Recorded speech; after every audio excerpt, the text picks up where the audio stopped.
Salut, c'est la Garce. Vous êtes sur le premier volet de la mini-série À fleur de peau. Ici, on va parler acné, Roaccutane, microbiote en 3 épisodes. On va parler principalement d'acné adulte et faire de la prévention pour les plus jeunes de 12 à 25 ans. Car jeune ou moins jeune, on s'accorde pour dire que l'acné, c'est une tannée. Je vais te raconter mon histoire et te donner certaines clés pour avancer plus vite et toutes les sources nécessaires que j'aurais bien aimé avoir plus tôt. Bienvenue à toutes et à tous et bonne écoute.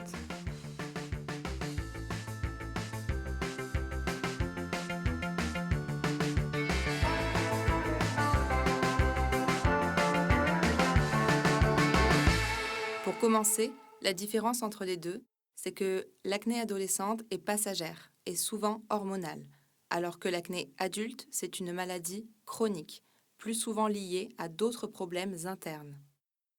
Il y a les facteurs aggravants externes sur lesquels tu peux agir, et on va en parler tout de suite, et les causes internes, soit hormonales, soit un dérèglement du microbiote intestinal, soit les deux. Tout ça, on va l'aborder dans les épisodes suivants. Commençons par les facteurs externes. Tu les connais, il y a l'environnement, la pollution, le soleil, le tabac, l'alimentation, le sport, l'entourage toxique. Tout ça, tu peux y faire quelque chose. En interne, où tu peux agir aussi, il y a le mental, le stress, l'anxiété, l'angoisse, la dépression, l'isolement. Tout ça, c'est un cercle vicieux et il y a des moyens pour aller mieux. Je t'en donne quelques-uns. Numéro 1. Les soins. Tu n'as pas besoin de 300 produits de soins. Aucune crème ne fera disparaître tes boutons comme tu peux le croire à chaque nouvelle publicité. Ce sont des publicités. Ils sont là pour te vendre leurs produits. Garde ton argent. Des produits de jour et de soir adaptés à ta peau suffisent. Tu peux les changer 1 ou 2 fois par an pour pas que ta peau s'habitue ou pour avoir une routine été, une routine hiver et pour tester de nouveaux produits. Mais ça suffit. L'important est d'avoir des routines régulières, surtout si tu vis dans des villes polluées. Pour rappel, les boutons résultent d'une association de 3 facteurs. L'hypersécrétion de sébum par les glandes sébacées, l'obstruction du follicule pileux et l'inflammation de ce follicule. Alors, à tes gommages, masques, nettoyants, sérum et crème hydratante. Numéro 2. La clope. Si tu fumes, arrête. Si tu fumes pas, ne commence pas. La nicotine est l'ennemi numéro 1 de la cicatrisation et de la régénération cellulaire. Je peux vous dire que je vois la différence depuis que j'ai arrêté. Et bonne nouvelle, au plus tu fais de tentatives d'arrêt, au plus c'est facile. Moi, il m'en a fallu 5. Allez, courage, tu vas y arriver. D'ailleurs, je suggère qu'on change l'adage « c'est dur d'arrêter de fumer » par « c'est facile d'arrêter de fumer », ça l'est un peu moins de ne pas recommencer, qui je trouve est plus précis. Faire du sport aussi, meilleur moyen d'éliminer les toxines, et mettre de la crème solaire.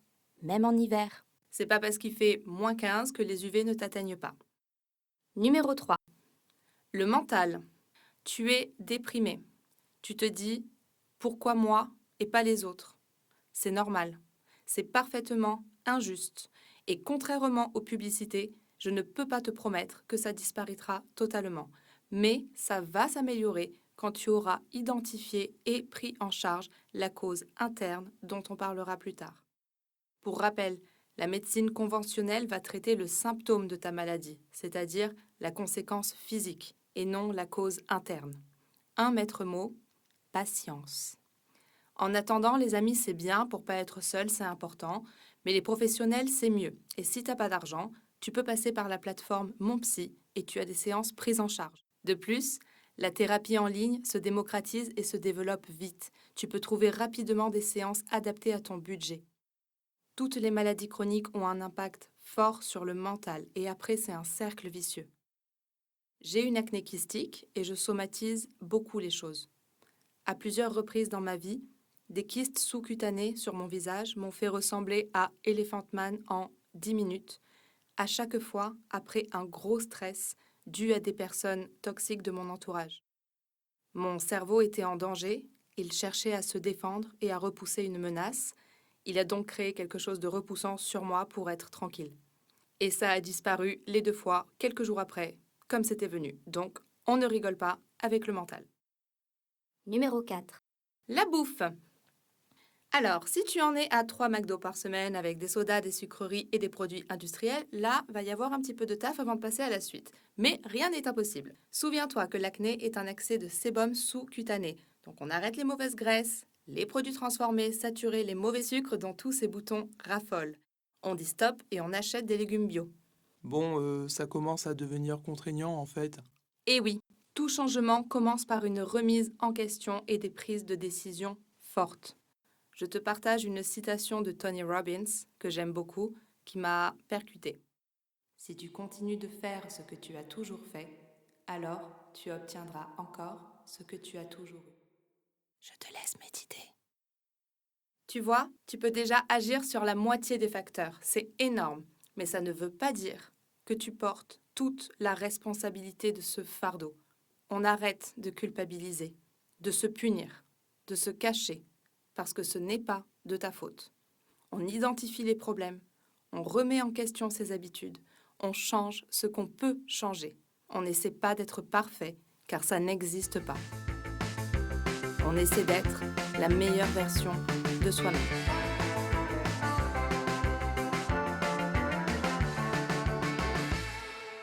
Maintenant, je vais brièvement te parler de moi, de mon histoire et de mon parcours pour que tu comprennes mieux ce qui me fait te dire tout ça. Et cela en 3 points. Numéro 1.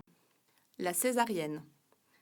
Je suis née par césarienne, prématurée à 6 mois et demi.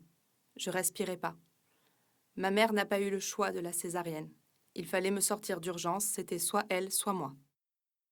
La naissance par césarienne prive le nouveau-né du contact initial avec la flore vaginale de sa mère.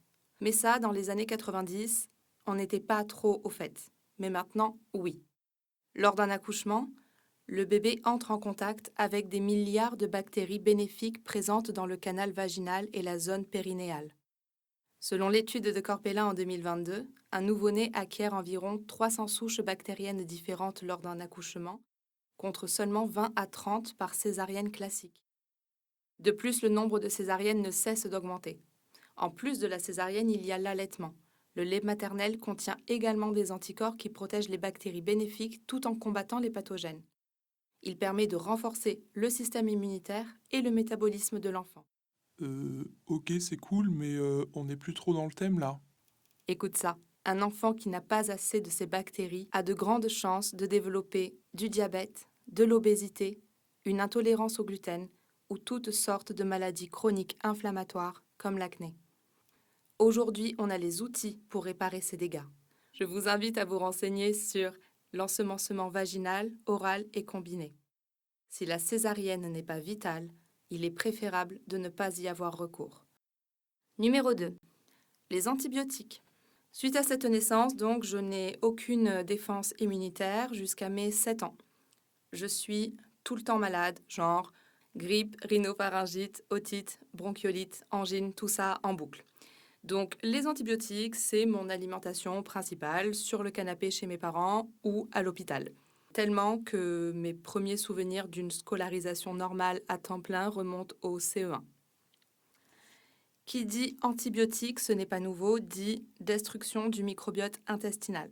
Son utilisation massive et le fait qu'il y en ait dans des produits transformés que nous consommons se retournent contre nous. Et ça s'appelle la résistance aux antibiotiques. Ça veut dire que si t'en as trop pris, un jour, ton corps, il réagira plus à la substance et il faudra trouver autre chose pour guérir quand t'auras une infection, de la fièvre ou un troisième œil. On fait donc face à 2 problèmes, une augmentation des maladies chroniques et une hausse des difficultés à traiter les maladies infectieuses. Numéro 3, l'évolution par la suite. À mes 25 ans, je me prends en main, je mange bio, local, de saison et je pars au vert. Je fais des essais de plusieurs mois d'arrêt de viande, d'arrêt de gluten. J'essaie surtout un grand nombre de produits naturels internes et externes pour aider avec la peau. Comme dit dans l'introduction, ça n'a pas résolu le problème, mais certains m'ont fait du bien. Tu trouveras tout ça dans la prochaine capsule audio. Et surtout, j'ai commencé à me renseigner sur la peau. Podcast, lecture, vidéo, plein de choses. Des choses qui m'ont vraiment aidé à comprendre tout ça, même si ça demande du temps et qu'il faut faire le tri. Un peu plus tard, j'ai fait de la chirurgie dermatologique. Bien sûr, il te faudra attendre si, comme moi, tu as une acné kystique, qu'il ne soit pas enflammé et d'avoir un peu d'argent de côté parce que c'est pas gratuit et pas remboursé. Mais c'est ce qui m'a permis de me débarrasser de 4 kystes qui me déformaient tour à tour le visage depuis 2 ans sans s'arrêter. Ça ne peut pas être une solution pérenne parce que ça fait des cicatrices qui restent là, mais qui ne se voient pas si c'est bien fait. C'est surtout une libération mentale. J'en avais profité également pour tester des soins que ces instituts proposent, notamment le soin hydrafacial ou la lumière bleue. Alors, c'est très chouette et en effet, ça fait vraiment une belle peau si tu as de l'argent pour en faire régulièrement. Sinon, c'est comme tous les soins que tu fais dans ta salle de bain, mais en plus intense. C'est éphémère. Et à 30 ans, Roaccutane, la plus grande erreur de ma vie dont on parlera au prochain épisode. Allez, on résume. Ne gaspille pas ton argent. Trouve les bons produits pour toi et sois rigoureux dans ta routine. Arrête de fumer, bouge ton corps et mets de la crème solaire. Trouve quelqu'un à qui parler qui est bienveillant. Arrête les produits transformés, les sucreries, la viande rouge, le gluten, Réduis l'alcool, augmente les fibres, les vitamines, les oméga 3, 6 et 9, les anti-inflammatoires naturels. Je sais, c'est toujours les mêmes chansons, c'est pénible, mais ça fonctionne. Ne te cache pas, ne culpabilise pas. Je sais, c'est plus facile à dire qu'à faire. Informe-toi, essaie et trompe-toi. Comprends ce qui te fait du bien et agis sur ce que tu peux changer. Si tu as écouté mon histoire, tu comprends qu'il y a des choses pour lesquelles tu n'es pas coupable. Si tu es maman, pense voie naturelle ou ensemencement et allaitement. Si ce n'est pas vital, pense à ton enfant. Pour aller plus loin, je te donne quelques références sous forme de vidéos, podcasts, livres que tu peux consommer sans modération. Le livre « Le microbiote cutané » d'Alain Géohen et Alexandra Rayan. Le documentaire Arte « L'autre pandémie, la résistance aux antibiotiques », mais tu peux en trouver plein sur YouTube ou la chaîne TEDx. La vidéo « Cours sur la peau et le fibroblast » par le professeur de dermatologie Philippe Imbert sur YouTube. La vidéo « 1000% podcast » Comment avoir une peau parfaite, entre parenthèses, acné, psoriasis, eczéma, les secrets du professeur Imbert. Et enfin, le podcast Radio France, Naître aux microbes, pour les futurs parents et les curieux. Et si tu veux mes recommandations de marque pour les soins externes et les cures naturelles internes recommandées par les nutritionnistes, c'est dans la prochaine petite capsule audio. Allez, salut les garces!